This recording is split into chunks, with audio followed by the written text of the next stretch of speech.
Talked to Ryan Day for the first time since the Cotton Bowl here Wednesday at the Woody Hayes Athletic Center, and Nathan Baird from cleveland.com, along with Stephen Means. And other than quarterback, the position that came out of that Cotton Bowl with the most questions, and I think Ryan Day was asking a lot of them that night in Dallas, was the offensive line.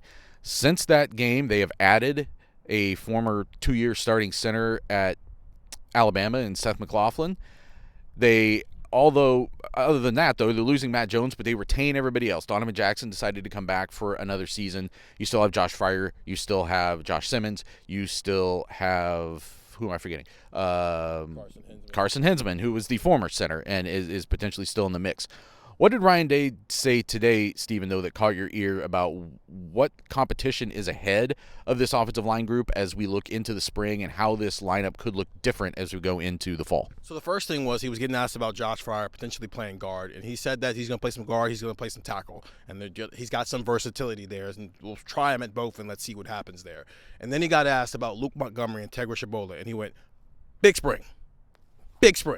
And, yeah, it is. It is a big spring because that offensive line wasn't good enough. And we've talked about it, the idea that there are maybe younger guys who another year in might be ready to steal some jobs. And the same thing can go for Seth McLaughlin coming from Alabama. Maybe he comes in and he's already your starting center, whether they'll commit to that right now or not. But Luke Montgomery, Ryan Day talked about him a lot as a true freshman. And he ended up getting on the field in that Bison package, which we have seen true freshmen come in like Donovan Jackson.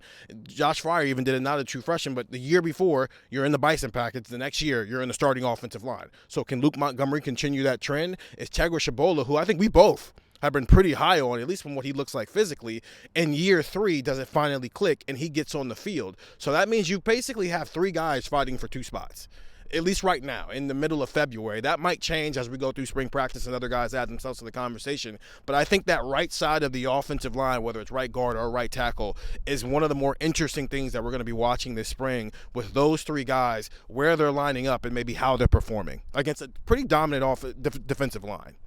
Yeah, and that was obviously an issue last spring, was that defensive line was so dominant for such a fledgling offensive line that it really kind of blew up some practices at times. This is one of the areas where I thought Bill O'Brien was maybe going to make a big impact this spring.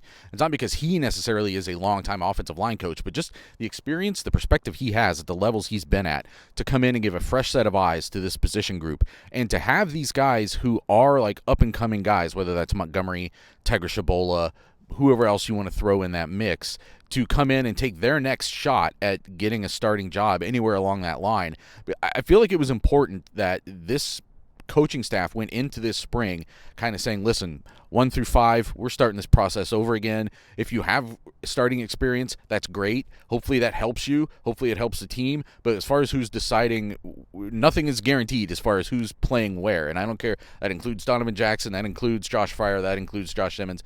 Everybody. You've got to prove you're as good, you're better than everybody else starting today, because there's too much other positive things about this team for this to still be something that's holding them back. I think the McLaughlin addition is a big one. Potentially, if he figures out the snap situation, then he is a very stable guy there. If he doesn't figure out the snap situation, he might still be able to provide stability in another position.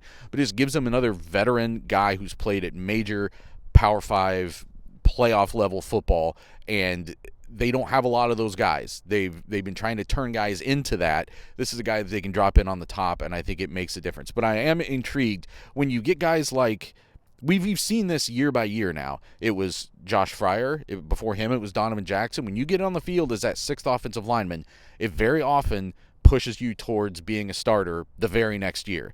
And there were 2 guys who did that role last year, if you include the Cotton Bowl, and it was Luke Montgomery and it was Tegra Shabola. So how close are those guys to pushing? Somebody is going to push somebody out of the way in order to be a starter in this scenario we're talking about. And I think this spring, a lot of eyes are going to be on the quarterbacks, there's a bunch of them. A lot of eyes are going to be on all these defensive players coming back and what that looks like, and Caleb Downs at the back. I'm really intrigued by this offensive line and how the competition goes across all 5 spots, because I think Josh Fryer might still be an opening day starter, but I don't know if it's going to be at tackle. And I think that it's possible 2 other people emerge and Josh Fryer becomes the 6th best offensive lineman again. I think all those things are on the table, and it's not really, that shouldn't be a slight against Josh Fryer. It should be where this team rises in terms of its talent across the board so that they have more options than they need. That was not the case last year, and they need to get back to that place. We'll talk a lot more about the offensive line through the spring, every day probably on Buckeye Talk or just about, so get that wherever you can find podcasts and get the text 614-350-3315.